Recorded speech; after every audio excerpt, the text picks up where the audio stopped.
Okay, so welcome once again. Today's day 6. All right, day 6. Okay, so basically objective, like I mentioned, is to kickstart reading habit, personal accountability, share knowledge, improve public speaking skill, and of course summarize content within given time. So we're given 3 to 5 minutes lah. So everyone given 3 to 5 minutes to share your title, author, the chapter number, topic, and also takeaway. So today we can start off with Marcus lah, because you're new. So Marcus probably can share your book, the title, the author, and why you chose this book. Today got timer? You want to be a timer? Okay, I just start only. 5 minutes. I don't want 10 minutes. I'm very tired already. So I be timer. Okay, can. So my book is The Wealth Dragon Way. Got 2 authors inside. So one is John Lee. He's the CEO and co-founder of The Wealth Dragon. So he was a self-made property millionaire at age 27. So he does stage speeches around the world about business and entrepreneurship. He teaches on marketing, speaking, and entrepreneurship. Okay, then he's Vincent Wong is the co-author also. So he's the COO and co-founder of Wealth Dragons also. Okay. Yeah. So he also made his own. Okay. So this book has 15 chapters. Have 3 parts. So each chapter got 5 chapters. Each part got 5 chapters. So it's actually the why, the when, and the how. So today's one will be on the why. So chapter 1 is what is wealth. Okay. So let me. So he start off by actually, before we determine what the definition of wealth is, let's discuss what is definitely isn't. So monetary wealth is not a pile of cash sitting in the bank account. Okay, cash in the bank is simply is the very last thing that makes us wealthy. Only those that are appreciable assets, such as your house, your art collections, your business potentially, should be counted. But you still have to subtract your liabilities. So your assets minus your debts equals your net worth. Okay. Then most people think that they are wealthy because they have a big bank balance and some equities in property. But when they subtract their mortgage, their car loans, their credit cards, and other debts, they realize they're actually broke. So all you need to do is to increase your assets and reduce your debts. So the more appreciable assets you have, the easier this becomes. So monetary wealth is the only type, is only one type of wealth that we are talking about here. So we also place huge value on what you are worth to the world in terms of your attitude and your feelings. So this is moral wealth. So we are talking about 2 wealth now. One is monetary wealth, one is moral wealth. Okay, so they are very much related, even though they appear very different and tend to produce different feelings in people. High moral wealth generally makes people feel positive and good about their purpose in the world. High monetary wealth makes people feel empowered. So it follows that a person with high moral wealth should want high monetary wealth in order to do more good in the world. Yeah, so these 2 are technically independent of each other, even though they have a very strong relationship. So when people have low and negative moral wealth, this can lead to immoral behavior. This may cause them to want to harm others and even sometimes themselves. The most dangerous type of people is one with negative moral wealth but high monetary wealth. Money often gives these people ways to cover their tracks and enable them to pay for expert legal defense to get them away. Yeah, to get them off serious charges. So just finishing a bit, it seems that it is not necessarily follow that high monetary wealth leads to high moral wealth. Neither does high moral wealth necessarily lead to high monetary wealth. So example is Van Gogh and Shakespeare. were often broke. They had high intangible values because they were so talented and were producing works of art. But these works did not become extremely valuable until after their death. So these people have high moral wealth but low monetary wealth. Another example was perhaps if someone had helped him, help Bengal, actually was talking here, to raise his self-worth, his moral wealth, he may have gone out and sold more paintings and become monetarily wealthier person. So this example is also J.K. Rowling, the one that came out with Harry Potter, clearly had enough self-worth to believe that she had something to value when she submitted her Harry Potter series to publishers. Despite being repeatedly turned down, she never gave up. So now she has the monetary wealth. The intellectual property is a high value asset. Often appreciable and also generating income from royalties and license. Okay, that's all. That's nice. Yeah. So monetary wealth and moral wealth. 听不到你。 Okay, so based on this differentiation, right? What's the key takeaway in relation to your business? For me, okay, so even though in business we often talk about generating wealth for our clients or yeah, but the moral wealth part actually is relatively important also. In a way, we can value add to our clients just by sincerely doing doing things for them, yeah, without expecting anything back from them, Okay. Yeah. That means we don't expect something from them. Yeah. So I think that explains the moral wealth part. Yeah. Okay, good. Okay, next up, can we have Vincent? You ready, Vincent? Yep. Okay, go ahead. Okay, so the book I'm sharing is How to Win Friends and Influence People by Dale Carnegie. So I'm at chapter, I lost track of the chapter number, but this chapter is talking about smile. So actions speak louder than words in human interaction. And a smile says that I like you, you make me happy, and that I'm glad to see you. And then the effect of a smile is powerful. So even when it's unseen, like over a phone call. So when we smile when we are on the phone call, the smile will automatically come through in your voice, and the recipient can feel your smile through your voice. And people rarely succeed at doing anything unless they have fun doing it. So so we must have a good time meeting people if we expect them to be enjoying themselves when meeting us.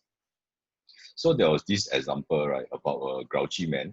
So he took up this course and tried smiling for 1 week. So how he started was he started with his wife, talked more to his wife, greeted her with a smile. I don't know if he scared her with that.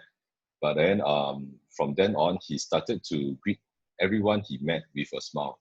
And at the end of 1 week, he was a totally different man. He was happier and richer in friendships. So that shows the power of the smile and the friendship that we can gain just by smiling. So everybody is seeking happiness, and then the sure way to find it is by controlling our thoughts. Happiness doesn't depend on the outward conditions, but it depends on the inner self. It's just like when two people of the same social status who are doing the same thing with the same background, but one of them can actually be happy and one of them could actually be very miserable. And this is because of the mental attitude. So your mental attitudes determine your happiness. And lastly, our smile is a messenger of our goodwill. So I can't read what I wrote. So it brightens brightens the day of whoever who sees it. And then for people who have seen 1,000 black faces, a dozen rejections already, your smile is just like the sun breaking through the clouds. So this chapter is about how your smile can impact people and then bring the relation between you and the other person closer. So that's it for this chapter. Thank you. Okay, Ken. How's my timing? Yeah, what's his time? So we know what's his time. 2.5 minutes only. Wow, very good. 2.5 minutes. And short and sweet. Smile. Okay, that's a smile. Okay, I think the most important thing over here is that smile does change our mood. So let's give a big smile into the screen. Then we do a snapshot. How? Big smile. Big smile. Okay, let me check. Okay, so Vincent, what's your takeaway? Are you going to do more smiling? Actually, a lot of people say I don't smile much. That's why I need to smile. Yeah, same. I mean, when my face is neutral, right, it's a negative face really. Yeah, so that's why I have to make more effort. Smile. Yeah, true. Okay, come. And when you smile, when you smile, can sincere a bit or not? Just not sincere enough. Yeah, cannot. Burn the smile, burn the smile, like. Okay, come. Got some tips or tricks or not? Got some tips? When you smile, right, cannot only the mouth smile. Your eye, right. You must have the wrinkle. You must like okay. Okay, smiling, just showing your teeth.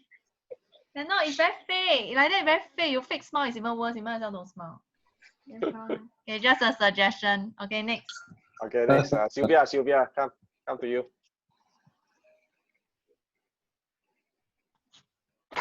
Okay, today I'm sharing one part of chapter 2 of this question and answers by Ellen Pease.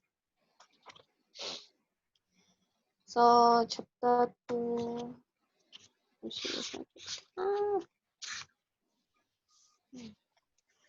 chapter 2 title is How to Get to Yes. So they say that the author say there's 4 key techniques. When you talk about business, do your prospect believe you? The answer is no. So the prospect will have a lot of objections to anything you say, because they yeah. So how to get a yes from them? Everything your prospect tell you is true. So the answer is you get your prospect to tell you what they want, and then that will be true. So you don't say anything, and because this is their idea, so the idea is, this makes the idea acceptable and they will not feel urged to raise objection about it. When you use the 4 key techniques, your prospect will tell you what they really want while you do the listening. There's no uninterested prospect, only uninteresting presentation. So the 4 key to treasure chest of network marketing is melt the ice, find the hot button, press the hot button, and get a commitment. So for the first one, melt the ice. Melt the ice means that the objectives of this key is to sell yourself. If a person likes you, there's a good chance they will like what comes with you. So how long do you need to stay at this stage? As long as it keeps you to sell yourself and establish trust. So when you have trust, you will get a fair hearing, and this is what you want, to let them hear what you want. And then the second one, the second key point is to find the hot button. So people will have strong emotional reasons for joining. You will be motivated to make it work. At this stage, you will learn how to discover the person's primary motivating factor to find the hot button. So So everyone is motivated by one of the two things, to make a gain or avoid a pain. This is the most important for the 4 keys because your prospect will be verbalizing their hopes, dreams, and fears. So the most people's primary motivating factor for joining a network marketing are extra income, financial freedom, have your own business, more spare time, personal development, helping others, meeting new friends, meeting new people, retirement, and leave a legacy. These are the most reasons, the most people's primary motivating factor to join network marketing. So, but not everyone's primary motivating factor for joining network marketing is the same as yours. So you don't assume from what you see, don't assume what your prospect will like, and make a judgment to them to help them find their motivating factor, and you sell them the motivating factor that is not what they want. Then if you didn't sell what they want, you will not motivate them. Then they will not join you. This is why I read for the first part of chapter 2. Okay, thank you. So what's the time? How long? We keep track. Left 30 seconds only. Left 30 seconds. Very good. Okay. On time. So yeah. So one key thing is that for all of you, right? So basically, when you are talking to prospect, you want the prospect to come out with the answer themselves, even though it's the same answer what you want them to say lah. But if it come out from your mouth, it's not from them. Okay, it's not theirs. So you need to ask questions such that it come out from their mouth instead. Okay, then it is their decision. Okay, so that people don't like to listen to take from others, or they like to say it themselves lah, basically. Yeah. So there are many reasons for that as well. Okay, next one. Can we have Andrea? Okay. Okay, so my book is Start With Why, Simon Sinek. I'm at chapter 4. Okay, so chapter 4, right? The chapter title is This Is Not Opinion, This Is Biology. Today I'll just share half a chapter, okay? Okay. So basically, right, they are saying that there's 2 parts of our brains that is controlling our brains lah. One is the logic and one is the feeling. So when it is a feeling, right, usually we cannot put words into the part of that brain. Okay, and he also says that, okay, so, and he also says that those who we consider great leaders, right, will usually have the ability to draw us closer and to command our loyalty. And we will have this strong bond with the same kind of leaders and organization. So what we communicate from the outside in, right, is usually where we communicate what we do first. And this is usually by facts and features. However, it does not drive behavior. But when we communicate from inside out, we are talking directly to the part of the brain that controls decision making. And the part of the brain that controls our feelings usually has no capacity for language. It is this connection that makes putting our feelings into words very hard. For example, we have to explain why we married the person we married. You usually cannot put it into words. Okay. And this part of the brain that drives behavior is called limbic brain. It usually contradicts our rational and analytical understanding of the situation. And this limbic brain, right, usually makes decisions faster, and it is also high quality. Because usually when we spend more time thinking about the answer, the bigger risk that it can be a wrong one. And in GIS, right, people don't buy what you do, they buy why you do it. And they must feel their utmost confidence in their decision. And the only question they ask usually is, which Mac should I buy? Or which Harley should I buy? So they don't talk about the brand anymore. They talk about within the brand, what kind of decision you want to make within the brand. Okay, and okay, so he also says that there is also more evidence, right, that sales doesn't significantly increase and bonds of loyalty are not formed simply when the company say what they do or do everything that the customers want. Yeah, so Henry Ford actually says this lah. If I had asked people what they wanted, right, they would have said a faster horse. So there's no need to ask to do everything that what the customer wants. It is in summary, like, I feel this chapter is to say that it must be the same kind of bond that you have with your customer. That's why your customers stick to you. Okay, yeah. Then so that's all for my chapter. I left 1.5 minutes. 1.5 minutes. Okay, so what's the key takeaway over here? My key takeaway apply to your business. Oh, apply to my business is you have to, so it still start with why lah. So when you start with why, right, people buy things with their emotion instead. That means they stick to you because they see your why. So when we buy Apple things, right, it's because we see their why. Yeah, and it is the, so actually I read this example lah. He said that he was Apple was collaborating with U2 is it U2 for one of their products.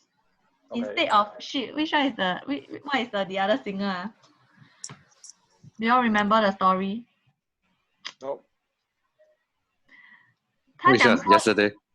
No. Never mind. So 他讲说 right, like yeah, so he collaborated with U2 because U2's direction and the thinking is the same. Even though U2 is less popular than another singer that could have collaborated with Apple. So that's one of the example they give. So when we want to do collaboration, it doesn't mean that someone famous we need to do it, that it must be aligned. And your customers must align with your views and your values, right? Then they will be in a way loyal to you. Yeah. So because sometimes you always think that we want to capture all the market, but it's not true. It should be the person, the kind of market that align with your values and your why. That will be your loyal customer. So this is my key takeaway. Okay, good, yeah. Very good. It's also about us attracting the like-minded people lah. Right. Attracting the right person to be with us, be business partner or even our customers, for example. Okay, very good. So next one, can we have Vera? Yeah. Vera, Andre will be timing you. 5 minutes, don't talk so long.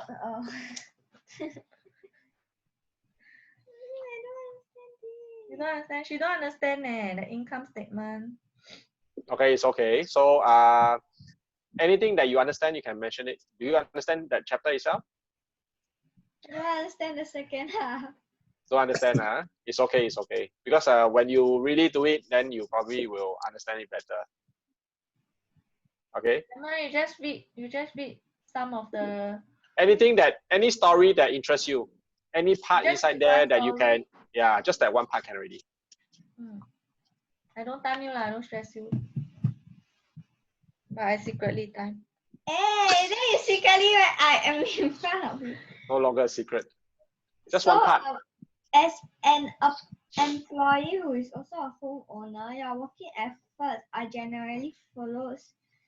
You work for the company. Employees make their business owner or shareholders rich, not themselves. Your efforts and success will help provide for the owner's success and retirement. 2, you work for the government. The government takes its shares from your paycheck before you even see it. By working harder, you simply increase the amount of taxes taken by the government. Most people work from January to May just for the government.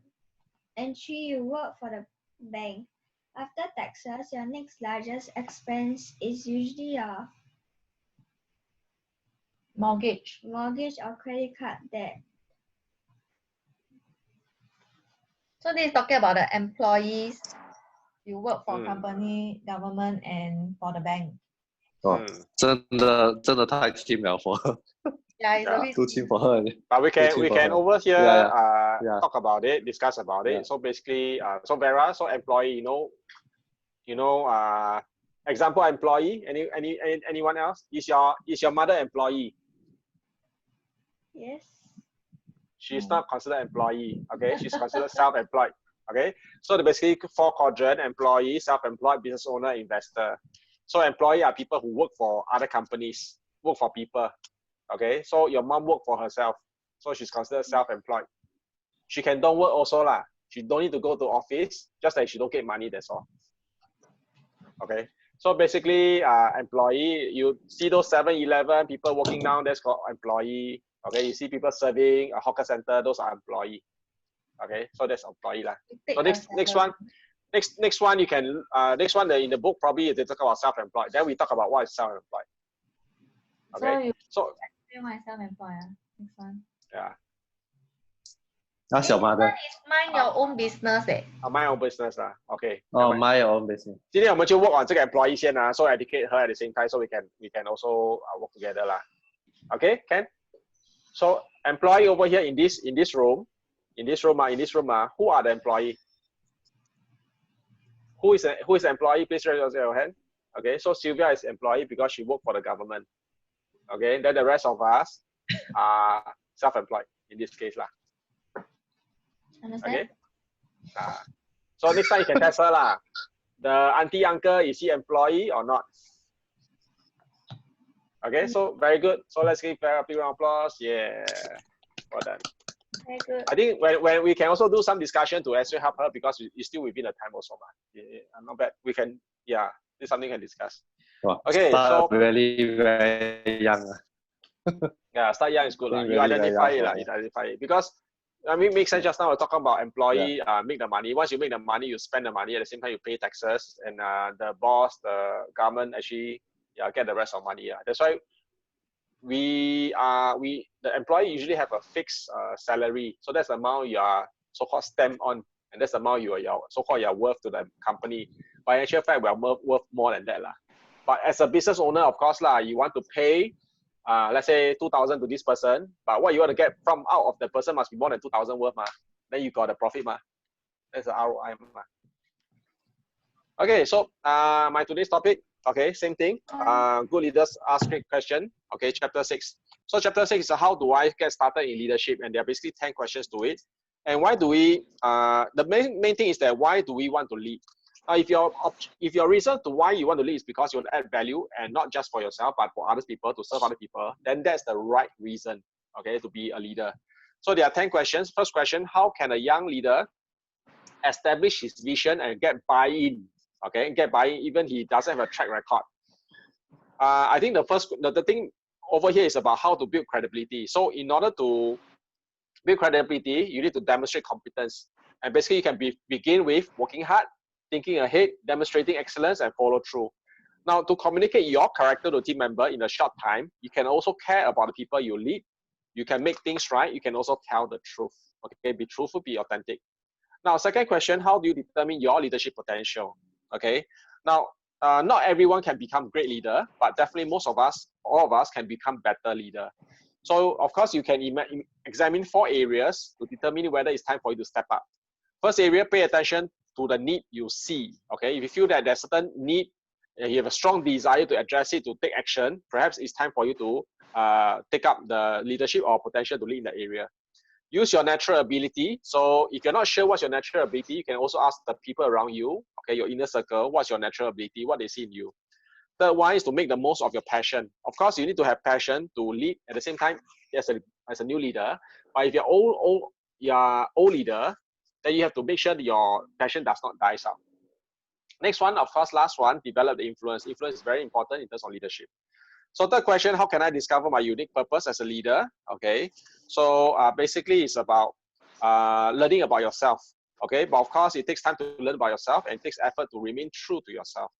So what really matters to you is also something you can ask yourself, like what makes you cry, what makes you sing, what makes you dream. Okay, these are some questions you can ask yourself. Fourth question: it is said to be a good leader, you need to be good follower. In actual fact, that means you can either be a good leader or a good follower. The actual fact is that you can be both. Okay, as a good leader, you can be both a follower and a leader. most important thing is that successful followership is a skill, it's a learned skill, just as leadership. So in order for you to be a good leader, you must understand the follower's mindset. You must understand what is a follower like. Okay. So fifth question, I'm a bit introverted. Okay. Do I need to change myself to be outgoing in order to be a better leader? Actually, no. You shouldn't change yourself. Okay. It doesn't mean that you need to be extroverted to lead others. Okay. So you can become your best self focusing on your gift. Okay. Excel in the area. Okay. So you don't need to deliberately change yourself and make continuous effort to actually connect with other people. How you can do that? You can understand the value of connecting with other people and connect with others using your strength, okay, like humor, authenticity, and stuff like that.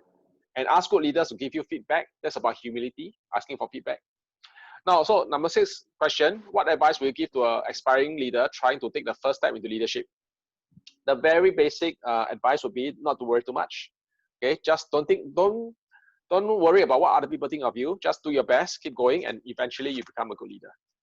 Question 7, what's the first thing a leader should do when brought from outside to be in charge of a department or of a group? Okay. 5 things you can do to get started: strengthen relationship, okay, earn people's trust, position team member properly, you knowing their strength and position them properly, and also to create clear expectation. Okay, and of course determines people's capacity. Now, question number 8, how do you find balance between leading others and producing? Sometimes when we want to produce, we may not be able to lead. When we lead, we may not be able to produce. So what you want is to get a balance. So over here, we talk about delegation of job, delegation of work. Okay. So of course, in order before you delegate, you must understand what am I required to do personally. So these are things you cannot delegate.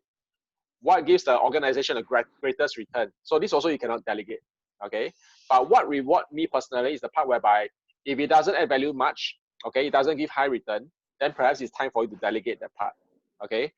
And what reproduce productivity and leaders in others. Okay.